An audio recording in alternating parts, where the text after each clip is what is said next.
오늘 본문에 의지해서요, 성령으로 임한 하나님의 나라. 이제 첫 번째 시간이고요. 우리 다음 주까지 아마 이어지게 될 것 같습니다. 지난 주일에 우리는요, 우리 주님께서 말 못하는 귀신을 쫓아내시면서 내가 만일 하나님의 손가락, 하나님의 손, 하나님의 성령입니다. 하나님의 성령으로 귀신을 쫓아내는 것이면 하나님의 나라가 이미 너희에게 왔다. 이런 말씀을 들었습니다. 당시의 사람들은 이것이 무슨 말인가 그랬을 것입니다. 자, 귀신 들렸던 사람이 멀쩡해졌습니다. 그러니 귀신이 쫓겨난 현상은 분명히 있는 것 같은데, 그렇다고 그 일이 성령으로 되어진 일인지, 그리고 하나님의 나라가 왔다고 하는데 하나님의 나라가 보이지 않고 하나님의 나라가 또 무엇인지도 모르겠고, 이런 말들이 서로 어떻게 연결되는지 도무지 이해가 안 됐습니다. 자, 긴 말은 제가 이제 생략하고요. 자, 오늘 우리가 주목해서 볼 것은 주님께서 하신 말씀을 보게 되면 바로 성령과 하나님의 나라가 밀접한 관계가 있다는 것입니다.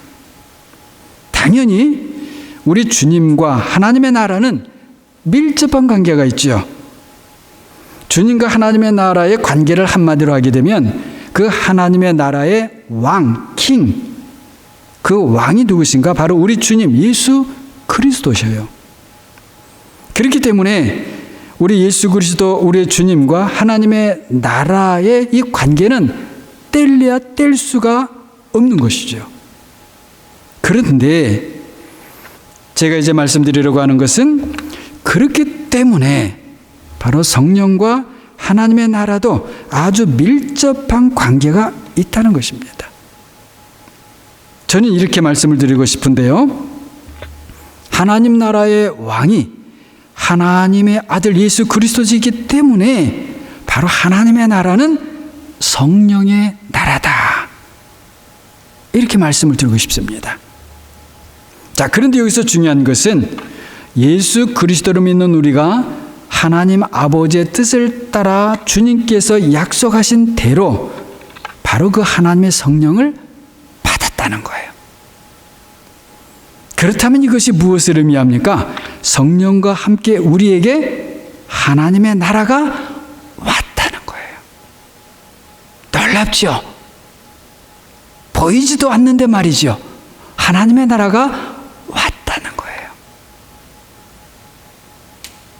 예수 그리스도를 믿는데 성령을 받지 못하였다? 이것은 무엇인가 잘못되었습니다. 불가능합니다. 마찬가지로 성령을 받았는데 하나님의 나라를 함께 받지 못했다? 이것도 역시 불가능한 일입니다.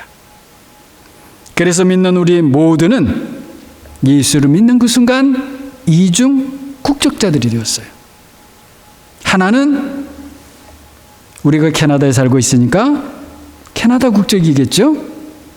물론 한국의 국적을 가지고 계신 분도 계시겠고요. 혹시 다른 나라 국적을 또 가지고 계신 분도 계실 수 있죠. 자, 아무튼 우리가 이 세상 나라에 국적을 가지고 있어요. 자, 그런데 이중국적이라고 했어요.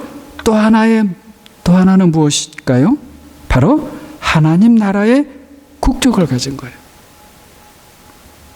자, 국적을 가졌다는 것은 무엇입니까? 바로 그 나라에서 산다는 것이에요. 이름뿐인 그런 명목상 형식적인 그런 국적만 가진 것이 아닙니다.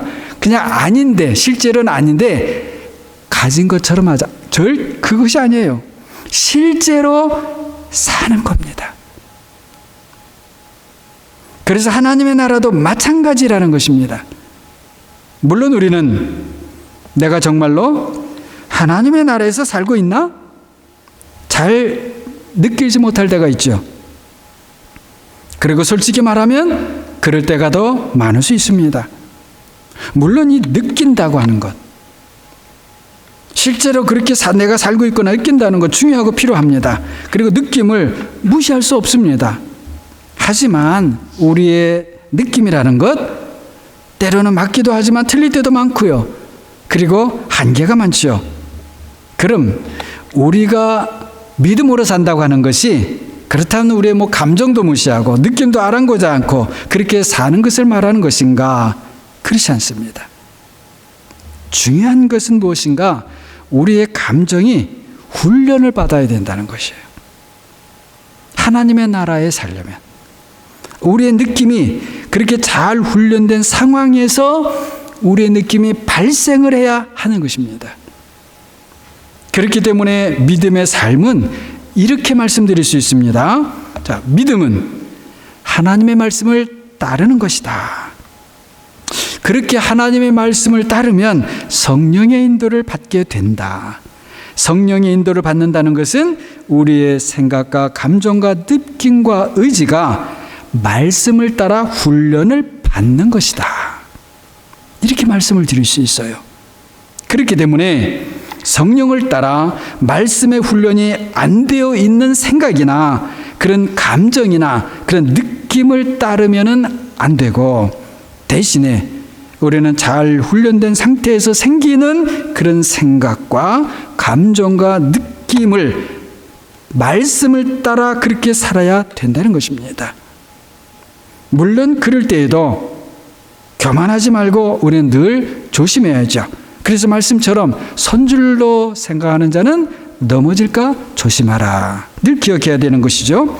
그래서 나와 다른 생각에 대하여 귀를 기울이고 나와 다른 감정과 그런 느낌을 만날 때 존중하면서 하나님의 인도하심을 기다리고 그리고 그 다음에 또 새롭게 따라가야 하는 것입니다. 사실 이런 과정은 단번에 되지 않아요. 많은 훈련과 시간이 필요합니다. 그런 과정에서 우리는 실수도 하고요. 낙심을 할 일도 생기고 포기하고 싶을 때도 있고요. 반대로 작은 기쁨과 감사가 있고요. 또 작지만 성장이 있기도 합니다. 그러다가 어느 단계에 이르면 비로소 성숙한 그리스도인이 되는 것입니다. 물론 성숙했다고 더 이상 성장이 없다는 것은 아닙니다.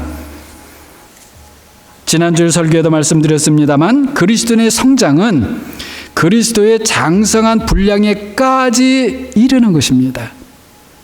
말하자면 끝이 없다는 것이에요. 에베소서 4장 13절을 보게 되면 이렇습니다. 제가 표준 세번역을 좀 읽어드립니다. 그리하여 우리 모두가 하나님의 아들을 믿는 일과 아는 일에 하나가 되어 온전한 사람이 되어 그리스도의 충만하심의 경지에까지 이르게 됩니다. 제가 이 표준 세번역을 왜 선택했냐면요, 그리스도의 충만하심의 경지에까지 이르게 된다, 이렇게 표현을 했어요. 참 독특한 표현이에요. 예. 자, 우리가 하나님 아버지를 하나님의 아들이 아시는 것만큼 알 수 있을까요? 불가능할 거예요. 또 우리가 하나님의 아들께서 성령을 아시는 것만큼 그렇게 성령을 알 수 있을까요?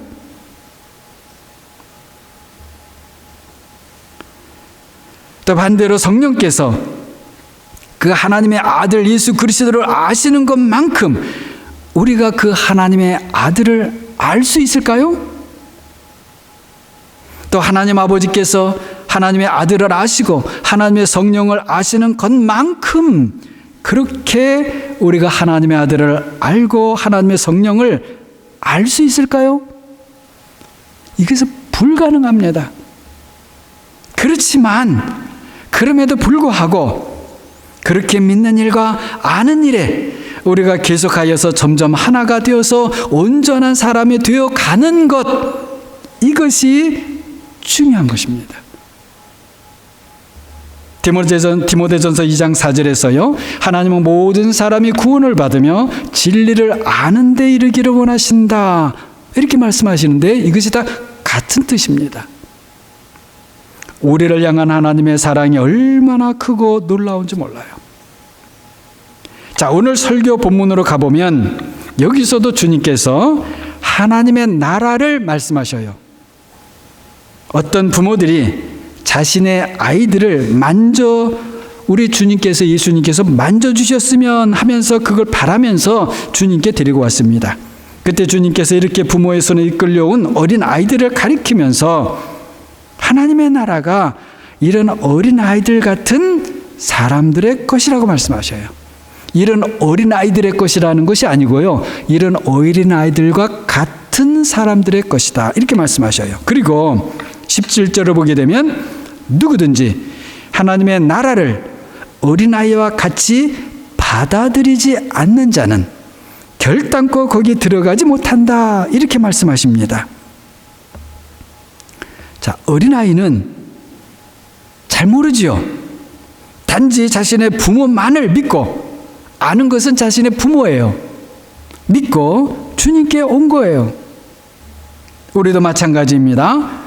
성령의 감동이 있고요. 그리고 성령의 인도를 받아 잘 모르면서도 따라가는 거예요. 따라온 거예요. 근데 그렇게 따라가면 누구를 만납니까? 예수 그리스도 하나님의 아들을 만나요. 그것이 놀라운 것이죠. 이것이 바로 성령께서 우리도 알지 못하지만 그렇게 하시는 일입니다. 우리는 주님을 만났어도 처음에는 잘 모릅니다. 들어도 좀 잘 들려지가 않아요. 그러나 조금씩 알아가는 것이죠. 그런데 그렇게 알아가다 보면 어느 순간 예수님이 참 좋은 분이시로구나 하는 것을 알게 됩니다. 그렇게 또 알아가다 보면 그분이 나의 주님이시고 My Savior, 그분이 나의 구세주시고 My Lord, 주님이 나의 주인이시고 그리고 더 나아가서는 나를 만드신 분이라는 것도 알게 됩니다. 그리고 그분이 나를 그분의 아버지께로 인도하시는 분이라는 것을 알게 됩니다. 그리고 그분이 이미 나를 아시고 성령으로 인도하신 분이라는 것을 알게 됩니다.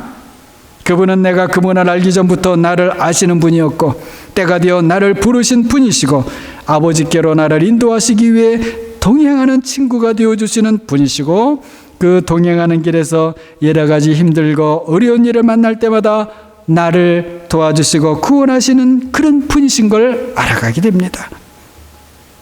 뿐만 아니죠. 그분이 바로 아버지와 함께 나의 예배를 받으시는 분이라는 것까지 알게 됩니다. 이 모든 일들이 사실은 하나님의 나라에서 벌어지는 일들입니다. 우리는 어린아이와 같이 아무것도 모르고 주님께 왔습니다.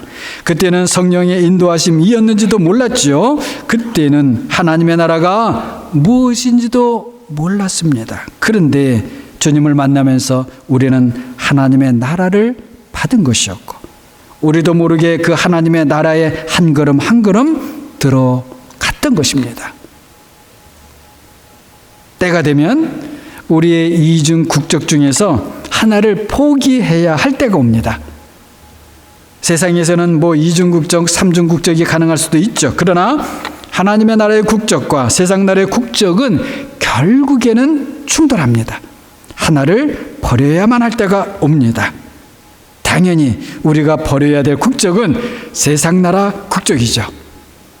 우리가 아무리 버리고 싶지 않아도 언제는 버려지게 되죠?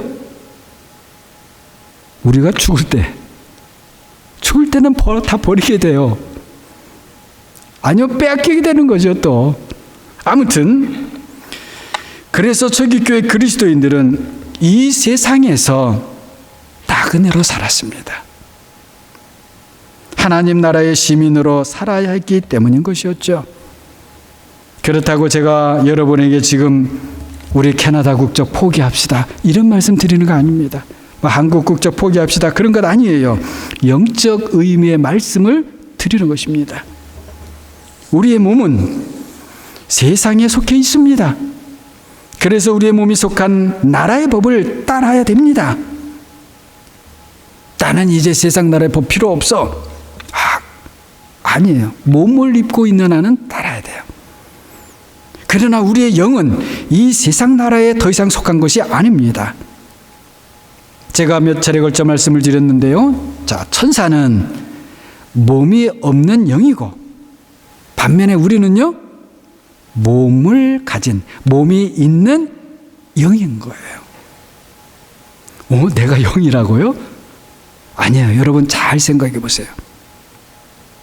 우리는 몸이 있는 영인 거예요. 우리가 성령의 사람들이 되었기 때문에 그런 거예요. 우리는 몸을 가지고 있지만 몸을 중심으로 사는 사람들이 아니고 이제는 영을 중심으로 사는 사람들인 거예요. 우리에게는 그래서 영이 중요합니다. 스피릿 중요해요. 바로 영, 스피릿이 사는 것이고 몸, 바디는 영을 따라가는 거예요. 반대로 말이죠. 영이, 스피릿이, 바디, 몸을 따라가면 안 됩니다. 큰일 나는 겁니다. 우리의 영이 살면 몸도 사는 거예요. 그러나 반대로 우리의 몸이 산다고 영이 산다는 보장은 없습니다. 우리는 스피릿, 영 중심으로 살아야 하는 것입니다. 자, 그러나 다시 말씀을 드립니다. 우리의 몸을 무시합시다. 절대 그런 말씀이 아닙니다. 우리의 몸도 하나님의 성령이 거하시는 집입니다. 그러나 이 몸인 집에 우리의 영이 하나님의 성령과 함께 있는 것입니다. 예수 그리스도를 믿는 우리에게 이미 하나님의 나라가 온 것을 여러분 믿습니까? 믿는 나에게, 예수 그리스도를 믿는 나에게, 그래서 성령이 임한 나에게 하나님의 나라가 온 것을 정말 믿습니까? 아멘. 우리는 믿은 대로 보게 될 것이고, 그리고 보는 만큼 우리는 성장하게 될 것입니다. 하나님의 아들은 성육신을 통해서 몸을 가진 하나님이 되셨습니다. 몸을 가졌다는 게 중요해요. 몸을 가진 하나님이 되셨어요. 놀라운 일이죠. 아니, 어떻게 하나님이 몸을 가지셔? 그러나 그것은 변치 않는 영원한 진리입니다. 우리를 위한 진리예요. 그런데 하나님의 아들과 달리 몸이 없는 하나님이 계셔요. 바로 성령 하나님이십니다. 하나님의 아들이신 말씀과 하나님의 성령이신 성령을 서로 구별하자면 그렇게 말씀드릴 수 있다는 거예요. 몸을 가진 하나님, 몸이 없는 하나님. 자, 일단 여러분 이렇게 구별에 대하여 이해가 되실 줄 압니다. 자, 먼저는 무엇이냐면요, 말씀 하나님이 몸을 취하셨습니다. 성육신이죠. 너무 중요합니다. 그것은 바로 몸을 가진 인류를 구원하시기 위한 것이었습니다. 이것이 어떻게 인류, 즉 우리 사람을 구원하는 일이 되는 것일까요? 바로 이 성육신 사건 때문에 비로소 몸을 가진 우리에게 하나님의 성령이 오실 수 있게 되었다는 것입니다. 이것이 우리에게 기쁜 소식이에요. 놀라운 소식입니다. 다시 말씀을 드리면, 말씀이 육신이 되신 것은 육신인 우리 사람에게 성령이 오실 수 있게 하기 위한 것이었다는 거예요. 우리 사람은 성령이 오셔야 삽니다. 성령이 아니고는 우리는 살 수 없습니다. 나는 성령이 아니고도 나는 살 거예요. 아니에요. 그 사는 거 아니에요. 마치 우리의 호흡이 끊어지면 우리가 죽는 것이고, 우리의 호흡이 다시 살아나면 우리가 다시 살아나는 것과 같습니다. 하나님의 생명은 바로 생명의 호흡을 주는 분이셔요. 그래서 성령이 오시면 우리의 영이 생명의 호흡을 하기 시작합니다. 우리의 영이 살아나는 것이죠. 우리의 영이 살아나면 그러면 우리의 몸도 살아납니다. 하나님을 향하여 살아난다는 거예요. 제가 살아난다는 것은 뭐 세상에서 이렇게 움직이는 그것만이 아니고요. 하나님을 향해서 살아난다는 것입니다. 하나님을 향하여 살아나는 것이 아니면 그 몸은 살아있다고 해도 아직 살아있는 것이 아니에요. 하나님을 향하여 살아나야 하는 것입니다. 하나님을 향한 반응이 나타나야 하는 것이죠. 누가 뒤에서 툭 쳤어요. 그럼 당연히 뒤를 돌아보게 되지요. 자, 누가 뒤에서 툭 쳤는데도 아무 반응이 없다? 참 이상한 일이죠.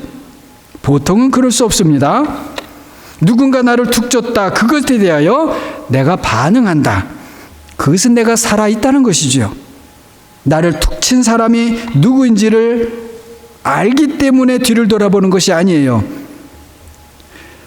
그러나 뒤를 돌아본 다음에야 나를 툭 친 사람이 누구인지를 알아보고 전혀 모르는 사람이라면 의아한 표정으로 왜 나를 쳤을까? 그렇게 되는 것이고요.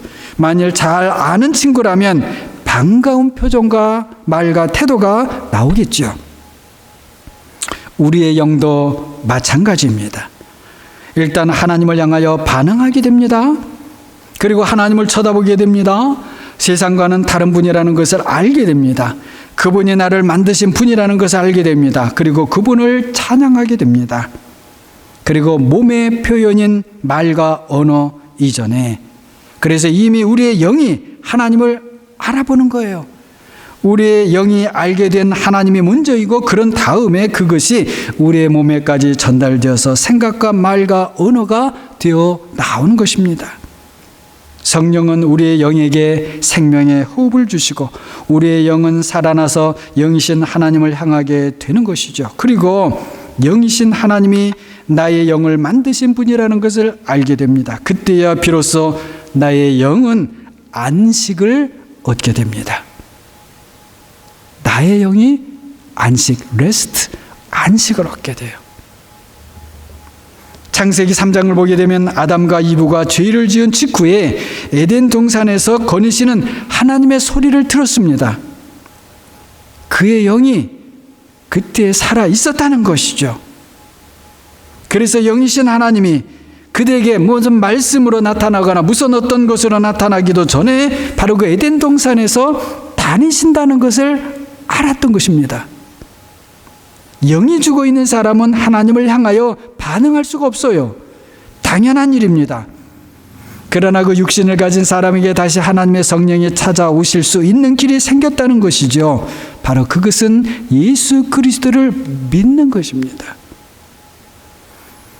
어떻게 우리가 그럼 믿을 수 있는 것일까요? 그 말씀이신 그분이 우리와 같은 육신으로 오셨기 때문이에요.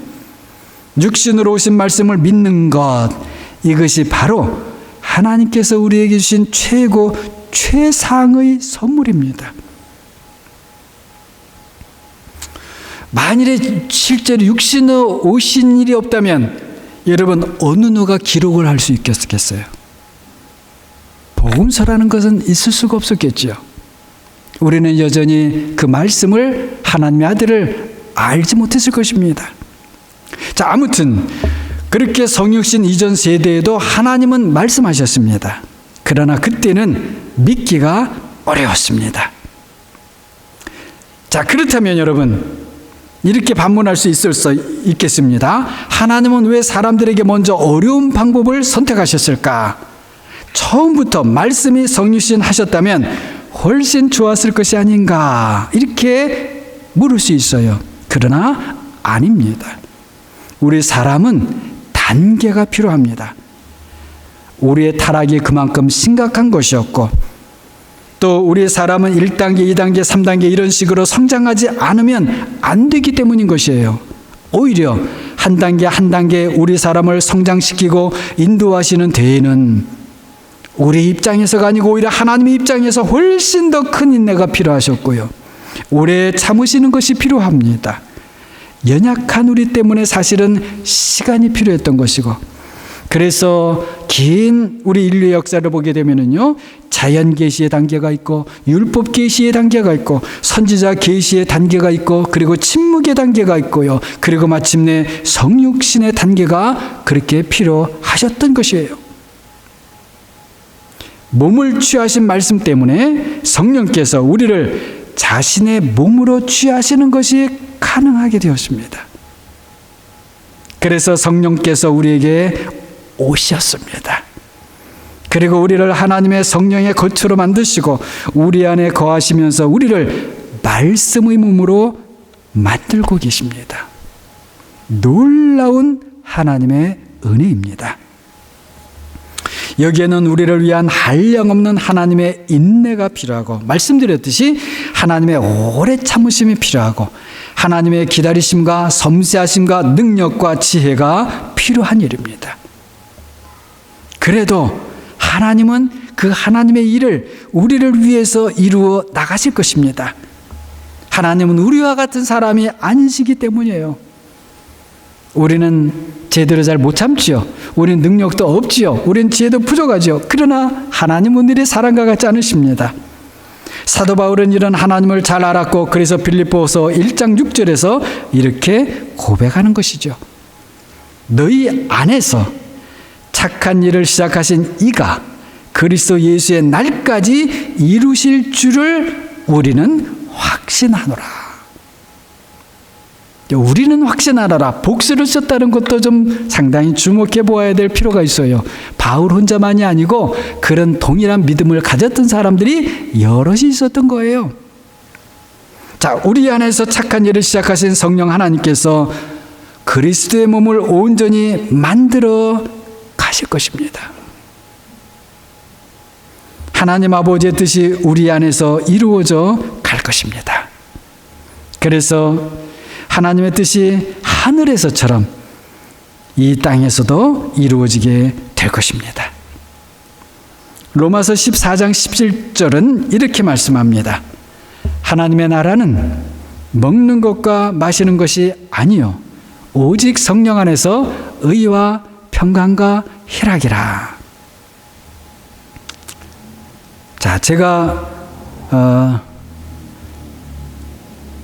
다시 한번 말씀드립니다. 자, 하나님의 나라는 The Kingdom of God이에요. 먹는 것과 마시는 것이 아니다. It's not a matter of eating and drinking. 그럼 무엇이냐? 그것이 아니고 but of righteousness and peace and joy. 그런데 중요한 것은 오직 성령 안에서 only in the Holy Spirit이라는 거예요. 자, 그런데 이 말씀을 가만히 보게 되면은요, 먹는 것, 마시는 것, 이거 우리가 하는 것이죠. 그 먹는 것과 마시는 것을 빼면 모두 우리가 받는 것입니다. 하나님의 나라, 우리가 받는 것이죠. 성령, 우리가 받는 것이죠. 마찬가지로 의, 평강, 평화, 피스, 희락, 기쁨, 조이 역시 우리가 받는 것입니다. 선물로 받는 것이지 우리의 노력의 결과로 만들어지는 그런 것이 아니에요. 자, 다시 말씀드립니다. 우리가 힘쓰고 애쓴다고 만들 수 있는 것이 하나도 없고요. 모두 믿음으로 받는 것들입니다. 이것이 아주 중요합니다. 의라고 하는 것, 평화라고 하는 것, 기쁨이라고 하는 것 다 마찬가지예요. 의가 없는 세상, 여러분, 불의한 세상에서 산다는 건 정말 끔찍한 일입니다. 그렇다면 의로운 사람의 통치가 있으면 이 세상에 의가 만들어질까요? 의로운 세상이 될까요? 아닙니다. 의로운 사람은 없습니다. 좋은 법을 많이 만들면, 그렇다면 의로운 사람, 의로운 사회가 될까요? 사람의 양심에 호소하면 의가 세워질까요? 여러분, 한 사람의 비양심이 많은 사람들을 불행하게 하는 것이에요. 우리가 역사적으로 그런 일을 너무 많이 보고 있어요. 좋은 법이 많이 있어도 법에는 허점이 많습니다. 그렇다고 모든 것이 필요 없다는 것은 아닙니다. 하지만 어느 것도 근본적인 해결책은 아니라는 것입니다. 그래서 때가 참에 하나님께서 복음 안에서 자신의 의를 나타내셨습니다. 그 의는 어떠한 의인가? 십자가의 의입니다. 모든 죄인들의 허물을 덮어주는 하나님의 의입니다. 어떠한 죄도 용서하시는 하나님의 의입니다. 십자가를 통해 하나님의 의를 받은 사람만이 의롭게 세우집니다. 죄인인 의인이 되는 것이죠. 죄인인 의인은 하나님 앞에서 끊임없이 나는 죄인입니다, 나를 불쌍히 여기소서 기도하는 사람입니다. 마치 오늘 본문에 예수님께서 비유의 말씀 속에 성전에 올라가서 기도하던 그 세리처럼 하나님이여 나는 죄인입니다, 나를 불쌍히 여기소서 그래야 하였는데 하나님께서 그를 의롭다 그렇게 해주셨어요. 바로 이 의를 말하는 겁니다. 죄인인 의인은 자신에게 악을 행한 사람을 용서하며 불쌍히 여기는 사람입니다. 하나님의 용서를 받은 사람이라야 다른 사람을 용서하는 사람이 되는 것이죠. 하나님의 사랑을 받은 사람이 바로 다른 사람을 사랑하는 것입니다. 하나님의 은혜를 받은 사람이 다른 사람에게 은혜를 나누는 것이에요. 죄인이었던 의인이 된 죄인은 바로 그 사람이 그런 사람인 거예요. 그래서 행복한 죄인이에요. 죄인은 너무 어둡잖아요. 죄는 너무 슬프잖아요. 그런데 아니에요. 행복한 죄인이에요. 역설이지요. 바로 이것이 믿음의 법입니다. 믿음의 법. 평화와 기쁨도 마찬가지입니다. 우리 다음 주일에는 이와 같은 하나님의 나라를 좀 더 살펴보려고 하는데요. 자, 우리 사람은 평화를 만들 수 없습니다. 그러나 물론 사람은 평화를 원하지요. 평화를 원치 않는 사람 아무도 없습니다. 그리고 평화를 이루고 싶어 하죠. 그런데 이상하게 평화를 원하는데 그 속에 다툼이 생겨요. 평화를 말하는데 서로 싸워요. 이것이 세상의 현실입니다. 사실은 이것이 연약한 우리 사람의 실상입니다. 타락한 사람이 하는 일들이에요. 우리는 선을 만들 수 없습니다. 하나님만 선하시고 그래서 하나님만 선을 만드시고 주셔요. 그렇기 때문에 우리가 평화를 원한다면 먼저 하나님의 평화를 받아야 됩니다. 그것은 바로 십자가의 평화입니다. 유대인과 이방인의 담을 허문 그 십자가만이 우리에게 참된 평화를 가져올 수 있는 것이에요. 십자가가 없는 평화, 그것은 여러분 잠시뿐입니다. 하지만 다툼이 있는 곳에 십자가가 세워지면 다툼은 멈춥니다. 우리가 십자가에 달리신 주님을 본다면 우리 안에서 다툼은 사라질 것입니다. 그리고 주님의 평화가 우리를 감싸게 될 것이에요. 그때 우리는 비로소 평화라고 하는 것은 이런 것이구나 맛보게 될 것이고 그리고 그 평화를 받은 바 아낌없이 함께 나누게 될 것입니다. 기쁨 역시 우리가 만드는 것이 아닙니다. 사람들은 기쁨을 만들기 위해 무던히 과거에도 현재에도 애쓰고 힘쓰고 있습니다. 기쁨을 만드는데 성공한 것처럼 보이기도 하지요. 오늘날 각양의 엔터테인먼트와 그와 관련된 산업들이 그와 같습니다. 그렇다고 해서 정말 기쁨을 만드는데 성공을 했을까요? 지금은 아니라도 앞으로는 성공할까요? 아닙니다. 사람들에게 그 기쁨이라고 하는 한순간의 자극을 줄 뿐이에요. 그 자극은 진정한 기쁨이 아닙니다. 한순간 무너질 기쁨입니다. 오히려 사람을 사람답지 못하게 할 그런 것들이에요. 결코 인간이 처한 그 슬픈 공경을 근본상 이기게 해주는 기쁨이 아닙니다. 고난을 잠시 잊어버리게 하는 힘은 있으나 인간이 처한 곤경을 해결하는 기쁨은 결코 아니고요. 그럴 수도 없고요. 그것은 환상일 뿐입니다. 불의한 세상은 정말 끔찍합니다. 평화가 없는 세상은 너무나도 고통스럽습니다. 기쁨이 없는 세상은 지극히 허무합니다. 그래서 사람들은 여전히 그리고 앞으로도 의와 평화와 기쁨을 만들기 위해 노력할 것이에요. 그것이 마치 인간의 숙명인 듯 그렇게 할 것입니다. 그러나 인간은 의도 평화도 기쁨도 만들 능력이 없습니다. 그렇다면 모든 것을 우리가 포기해야 하나요? 결코 그렇지 않습니다. 여러분, 하나님의 나라는 멀리 있지 않습니다. 주님의 말씀처럼 하나님의 나라는 이미 왔습니다.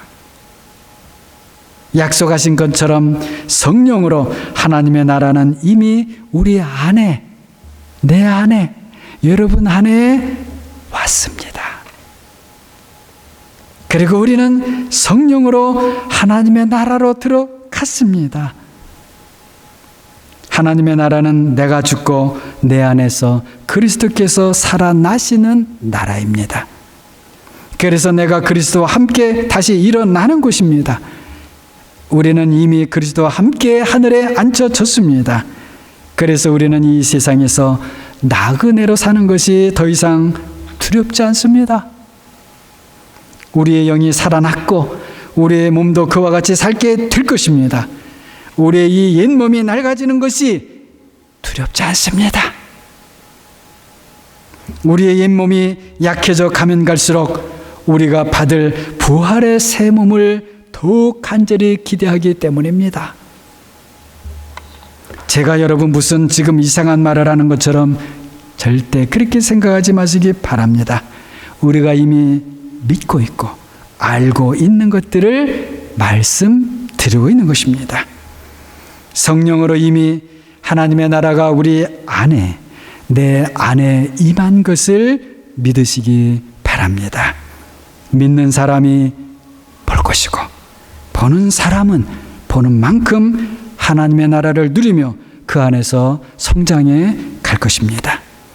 이런 하나님의 놀라운 은혜가 여러분과 저에게 늘 풍성하기를 주님의 이름으로 축원합니다. 기도합니다.